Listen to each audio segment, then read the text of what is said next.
Thanks for joining me on the show. What were they thinking in sports?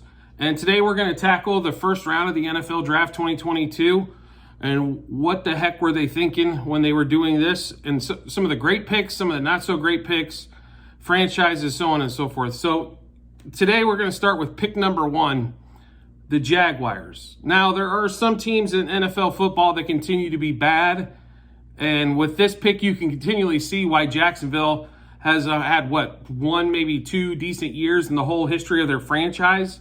Trayvon Walker at the number 1 pick, defensive end out of Georgia. Trayvon Walker wasn't the third best player on their defense at Georgia this last year. He was at best probably their 4th or 5th best defensive player, and he's the number 1 overall pick. That defense, which might have been the most dominant defense ever in college football, and he had a total whopping 6 sacks. Really? You're the number 1 overall pick?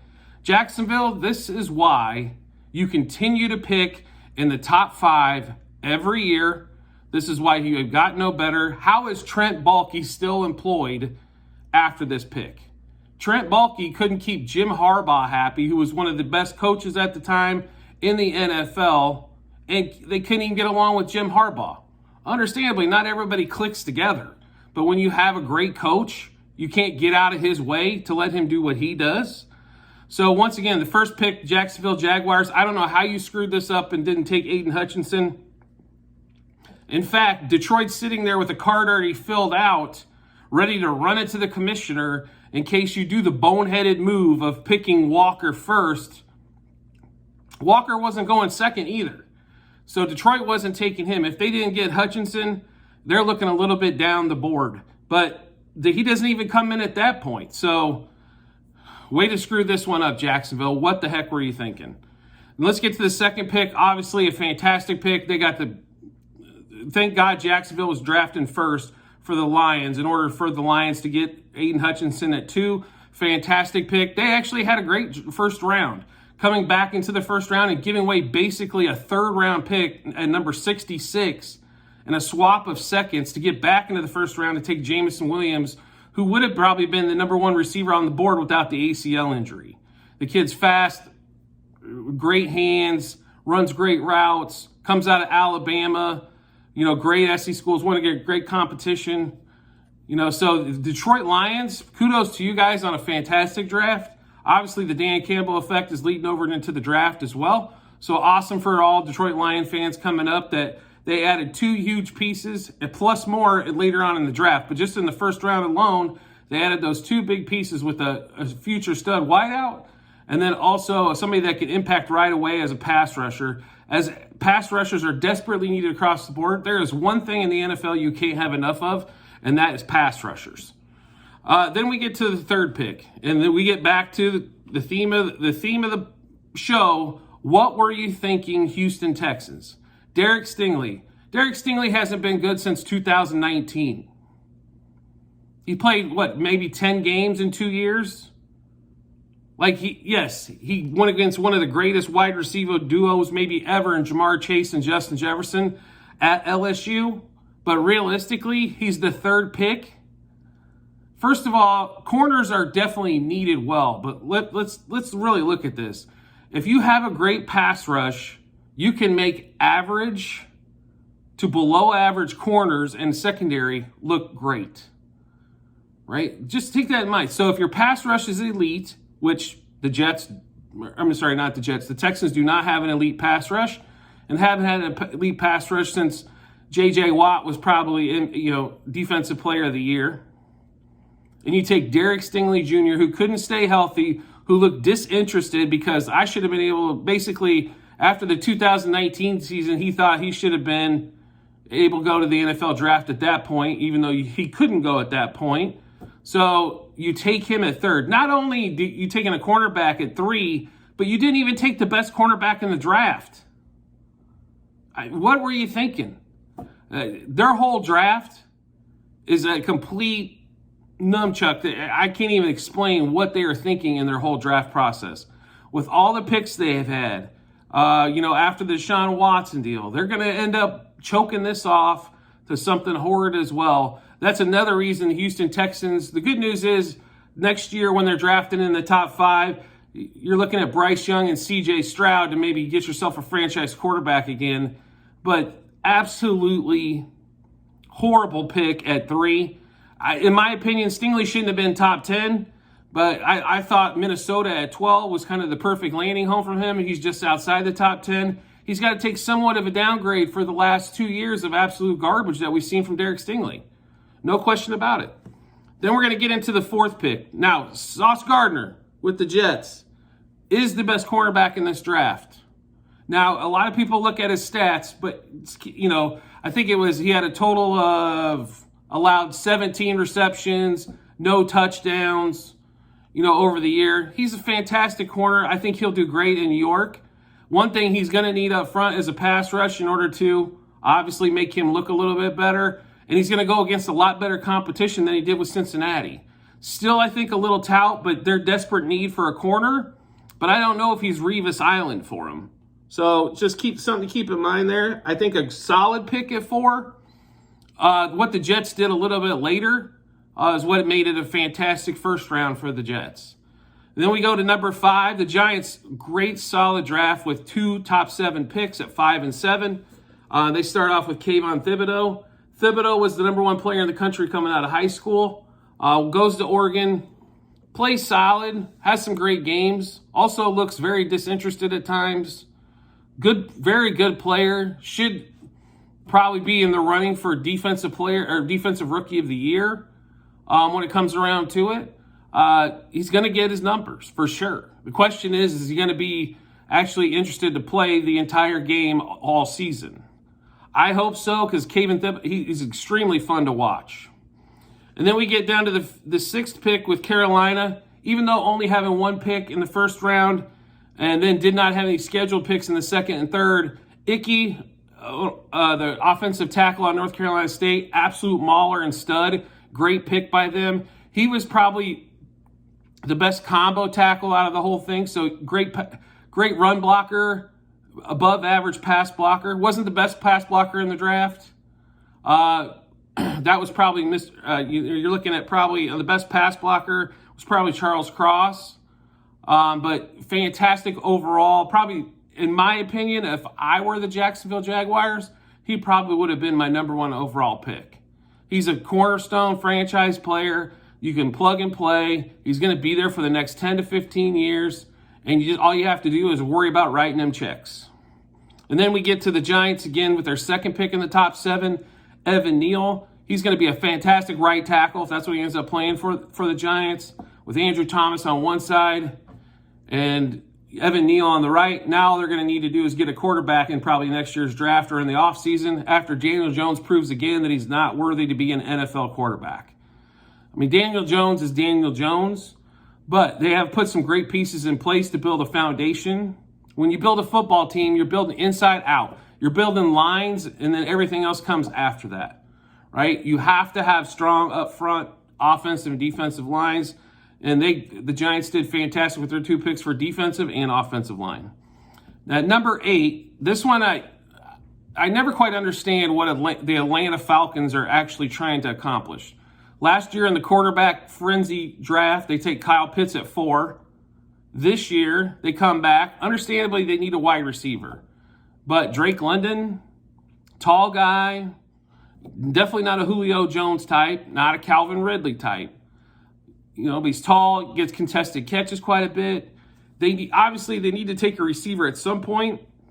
But when you have about 300 holes to fill on your 52-man roster, you probably need to sit there and figure out maybe we can get some better quality pick than a wide receiver at 8. Once again, taking another skill position in the top 10 2 years in a row. Like I said, I'm not quite sure what Atlanta was trying to do here. Maybe they couldn't find a trade partner to go down to pick up some extra picks. Drake London was, if you're a good team, then picking up like a Drake London is something that's going to be great for the rookie, great for the franchise. That's a different story. But when your team is as bad defensively and offensively as the Atlanta Falcons have been, does a wide receiver really going to make that much of a difference? And then the Seahawks come in, they get the best pass protector in the whole draft. Of course, I don't know if they plan on passing the ball much with Drew Lock, but Charles Cross is the best pass protector in the whole draft. Icky was probably the best overall. And then the right tackle was probably Evan Neal. But your best pass protector, of course, playing for Mississippi State, I don't know if they ran the ball more than 2 times a game anyway, so all you did was pass block. So Charles Cross has had a lot of great opportunities to get repetitions, things of that nature, in order to be a great pass blocker. Then we move on to the Jets at 10. Love Garrett Wilson. Garrett Wilson's one of those guys that can make his body almost into, he's like Gumby catching a ball. He can move all kinds of directions, contort his body in so many different ways. He's got speed, decent size, catches the contested ball, gives a big catch radius to Zach Wilson. So it just gives another starter for the Jets.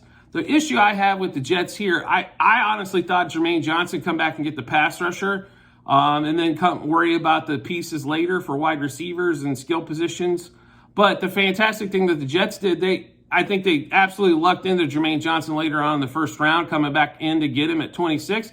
But, getting one of my opinion, probably the second, third best receiver at 10. I think the best one was Jameson Williams by far, if he doesn't have the ACL injury. So getting Garrett Wilson at 10 is a really solid pick for them.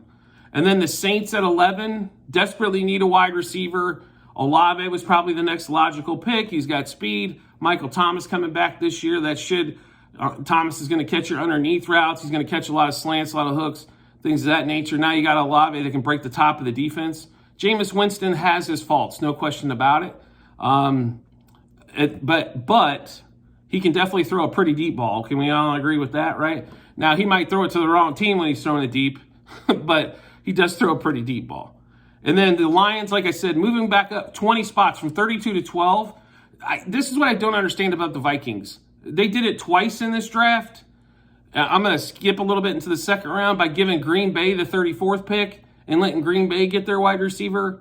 And they did it for the Lions. So they gave up 2 picks to 2 teams in their own division, and they hardly got anything. All they did basically was a swap in the second for like 10 picks, and then a third rounder at like 66, I believe, to move up from 32 to 12. Great job by the Lions. Absolutely fleeced the Vikings for this pick on how it didn't cost them a number 1 next year.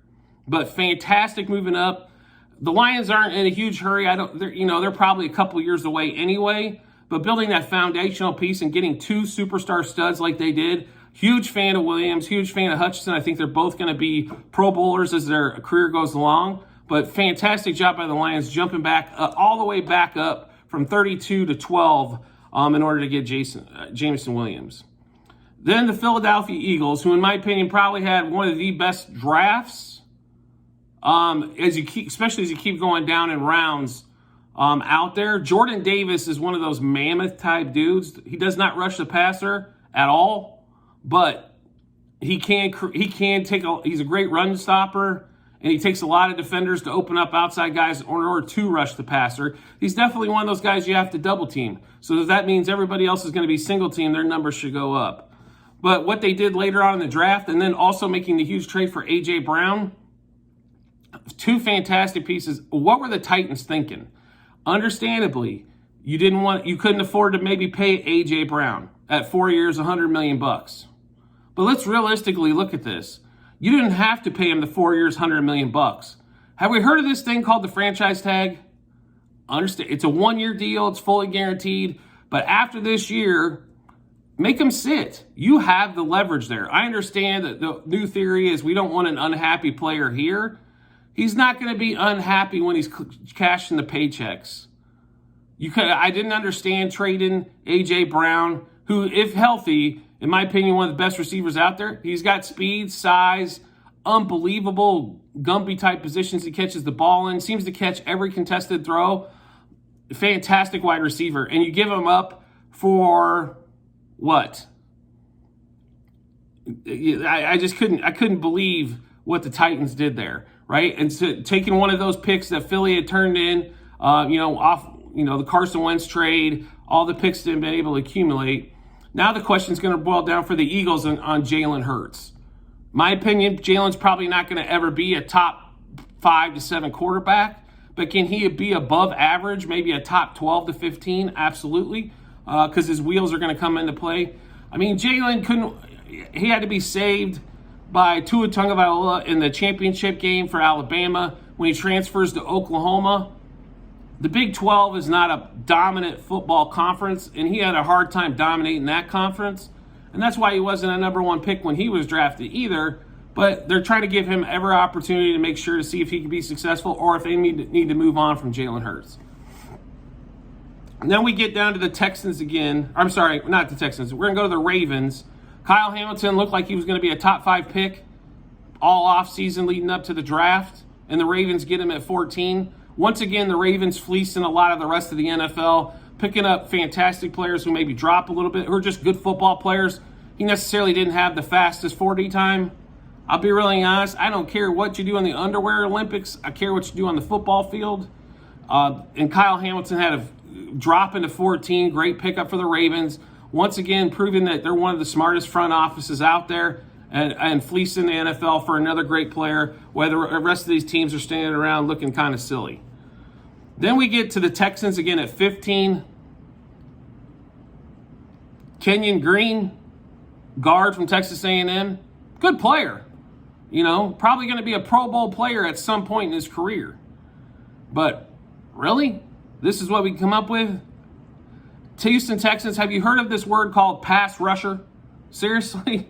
I mean, it's unbelievable that their 2 first picks are not the first at number 3, and it's not the best corner in the draft, and then an offensive guard.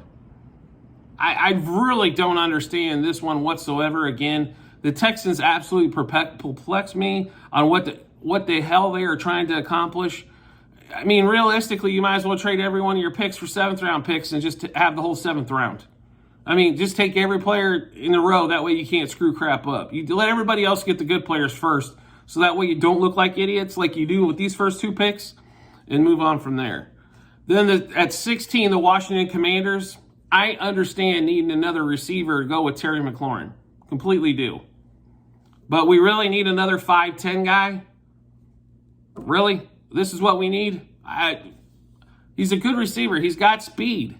He's not a top 20 receiver in this draft. There is so much talent going deep, like corners really deep, pass rushers really deep, offensive line. I mean, you could have used Lindenbaugh at this point, I'm assuming. There's a lot of other picks you probably could have made at this point. And this is what we end up with is going to be Dotson. Like I said, Dotson's not a bad player, but at 16, I necessarily didn't see it. The next one, Zion Johnson, also from Boston College, also an offensive lineman for the Chargers. This was another opportunity, I thought, for maybe another pass rusher or 2 to go off the board, maybe a corner, and you get another offensive lineman for the Chargers, or maybe even a receiver. Maybe they were looking at Dotson and decided, well, since Dotson's gone, now we'll go back to the O-line. But not really understanding what that pick was there. I mean, I thought there was better options at the time for him, but obviously they felt they needed some beef on the offensive line. Can't ever doubt anybody for going offensive line picks, because offensive line picks typically don't miss in the first round. In fact, I think for the last so many years, they've all reached second contract or signed a second contract. But I don't know if that was necessarily the best pick they could have took at that time. The Chargers have a lot of weapons and possibly could compete for the AFC West to knock the Chiefs off finally, my beloved Chiefs, but I didn't quite understand that one there. The next picks where the Titans end up taking over for the Eagles after they absolutely gave away A.J. Brown. They come back, and now they pick up Treylon Burks. Burks was a good wide receiver at Arkansas. He went against, obviously, the best competition being in the SEC. He was kind of similar, is what they're saying, like maybe a poor man's A.J. Brown, picking him up there. But I guess you had to have a receiver to replace him after this, offseason losing A.J. Brown and then also losing Julio.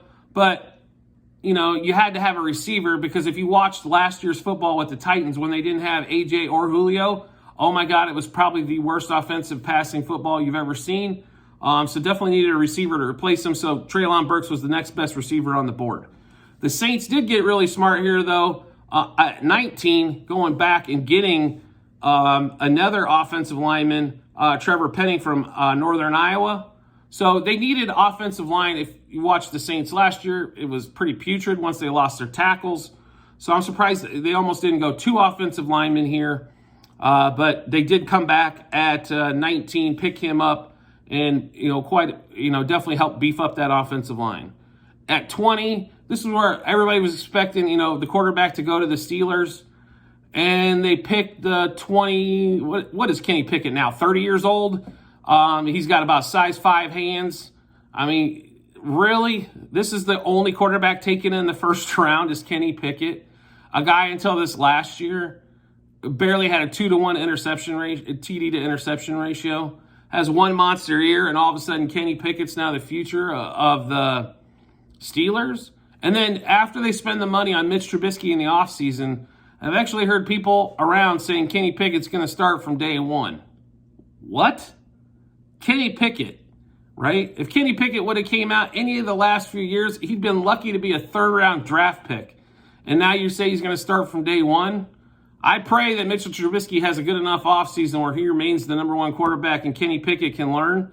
Because when Kenny Pickett takes over for the Steelers, unfortunately, my respect for that team, I think, is going to go way down. I just don't think they're going to be able to win ball games. I mean, Roethlisberger was pretty bad to watch the last year or so, but Kenny Pickett's going to be worse than that. And then we get to my beloved Chiefs, who trade up to go to 21. They get another Washington Huskies cornerback. They loved Marcus Peters with his off-field problems when they got him a few years back. Didn't get a chance to re-sign him because of the money, but he had a great run with the Chiefs. Trent McDuffie, great corner. He was probably the 3rd corner on the board total. I mean, there was going to be Sauce Gardner. It was going to be Stingley, who went way too high, but should have been above McDuffie. And then McDuffie comes in 3rd, just like he should have. The Chiefs obviously need secondary help desperately, losing Ward, losing Tyrann Mathieu. So they desperately needed DBs. They got a good one here. I don't know if he's going to be the guy that cuts the field in half and shuts down half the field for you, but it's going to be a good corner. The Chiefs don't need to hold you to 7 points, but the Chiefs need to be able to make stops at critical points of the game. And Trent McDuffie hopefully is going to do that by holding on to whoever he's going against, probably their number 1, number 2 receiver. Then the Packers, doing what the Packers do, which is piss off Aaron Rodgers as much as possible, trade away all their good players, and then come back and do something silly like this for trading up for the 2nd best linebacker on the Georgia Bulldogs defense, taking Quay Walker.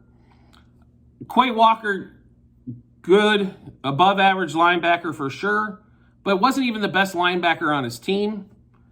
And they come back and they go with that for that one there. I didn't understand that one quite, especially you need receivers. Not to say that there's a top 2 receiver left on the board, but you need pass rushers, as every team in the league needs pass rushers. You don't go after a pass rusher there. You don't go after a receiver. You don't go after offensive line help. You take a linebacker who wasn't even the best on his team at Quay Walker. Then we move to the 23rd pick. The Buffalo Bills go after Kair Elam, from the cornerback from Florida. Definitely needed defensive back help. He's got all the skills, could put it all together. I think a solid pick for Buffalo. Not one that's going to blow your skirt up, but definitely a solid pick for Buffalo there at 23. Tyler Smith, Tulsa, going at 24 to the Cowboys. I know they need offensive line help, but Jermaine Johnson is still sitting on the board, who should have been a top 10 pick, is still sitting on the board at 24. The Cowboys have lucked into players before by letting the slide down the board, like Micah Parsons slid a couple spots to him, fell into their lap. I couldn't believe the Cowboys didn't take him here, but they did get an offensive lineman who should be able to help out. I thought they would maybe go interior, but they chose not to, and they chose to go with Tyler Smith. And then the Ravens come back at 25 with another steal in the draft. So they trade, first of all, 2 great picks in the first round by the Ravens. Okay, that's going to be the first thing. The Ravens pick up Kyle Hamilton at 14, then probably maybe the best offensive lineman in the draft, but he does play in the middle of the line, so therefore kind of eliminates that. Lindenbaum should be a Pro Bowler within the first couple years, but expect this guy, if healthy, 10 to 15 year career. Just give him his money. You got nothing to worry about in the middle of that line. So fantastic pick. Not only that, they traded back from trading another one of these fantastic things, and we'll get into the Cardinals here in a little bit, but the Cardinals picking up part of the All-Smurf Pro team by getting Hollywood Brown to go with Kyler Murray and Rondale Moore. So Kyler Murray now can't see two wide receivers on his team because he's too short to see over the line. I think Kyler Murray is a fantastic athlete. He's unbelievable. He can run. He can hit, and he's got a good arm. He can't see over the line. How many passes have to be batted down? How many times do they have to get short wide receivers? He cannot see them. So now you've got two tall receivers in Hopkins and A.J. Green, who between the two of them probably won't play 17 games this year. And then you got two short stuff receivers who he'll never be able to see unless it's a wide receiver screen, right? After letting Christian Kirk go. Now, understandably, nobody and their grandmother was going to pay Christian Kirk what he got paid from the Jaguars. But really, Hollywood Brown, and then you immediately sign him to his fifth-year option? Hollywood Brown wasn't good in Baltimore as the number one. How's he going to be good for you in Arizona as the 3 or 4? It's completely crazy pick by trade for the Cardinals. I don't understand it whatsoever. Again, are you trying to make Kyler Murray happy by getting him a college teammate? Really? All Kyler wants is the bag of money, and hopefully he can stay healthy for 14 out of 17 games. So once again, the Ravens come back and they fleece a fantastic pick by getting Lindenbaum, and they make the Cardinals look silly in the process. Then the Jets make the trade back into the first round for the third pick in the first round on Jermaine Johnson, the second defensive end out of Florida State. How he made it this far, I have no clue. I thought the Ravens were going to take him at 15, and I thought the Ravens were going to take him again at 25. I could not believe the Ravens passed on him twice, but they did. He falls all the way to 26. The Jets come back and snag him up. The Jets got 3 day one starters. Fantastic draft for the Jets. Round one, absolutely fantastic. Then we come back at 27. Jacksonville sneaks back into the first round, picks up a linebacker to replace Miles Jack and Devin Lloyd. Devin Lloyd can run all over the field, no question about it. He's got that sideline-to-sideline speed. He can also rush the passer, plays well in coverage. Good pick for them. Still don't understand at this point why the best, the Butkus Award-winning linebacker can't make it into the first round, and there's two other, linebackers in front of him, but, not a bad pick for Jacksonville. I think much better than their first pick, to be honest with you. Devin Lloyd coming up at 27. Then the Packers go back. Okay, so everybody's thinking, well, the Packers have got to get a wide receiver at 28. No, we're going defensive tackle out of Georgia. The fourth defensive player on Georgia taken in the first round with Devontae Wyatt. Good player. Going to be a solid defensive tackle. Don't think he's going to be a superstar by any stretch of the means, but will be a good starter, or fill in the rotation on defensive line for the Packers. Then the Patriots at 29 make a little bit of a surprise. Definitely need offensive line help. Cole Strange. And I'm going to make I'm not a head coach by any stretch of the imagination. I'm not Sean McVay. But the crap that they were saying about Bill picking him, yeah, it was funny. But I'm going to be really coy with you here, Mr. McVay. He's got 6 Super Bowl rings. So shut the fuck up. Like, literally, you're going to sit there and dog Bill Belichick? I'm not saying Bill's never made a mistake, but you've made plenty yourself, Mr. McVay. I mean, you thought Jared Goff was all that in a bag of chips until he wasn't. So let's be honest about this. That was the dumbest, most insulting thing I've probably ever seen on somebody making a pick by another NFL. It's different if you're a reporter. It's different if you're a columnist or somebody like that wants to criticize Bill for the pick. But another NFL coach, and all the coaches are aspiring to be who? Bill Belichick. Winningest coach, probably go down as the winningest coach ever, maybe the best football coach ever. I'll put him behind Nick Saban, but hell, he was Saban's boss for a while, right? So, like I said, I thought it was a strange pick, for Cole Strange at that point for New England. But let's be really honest here. Obviously, he must be a Belichick type of guy. They needed offensive line help in the middle. Lindenbaum's already gone. Another couple guards are already gone. So probably next safest pick for New England. I'm sure they were trying to trade out of that pick and couldn't find anybody else to come up. Then the Chiefs come back at 30.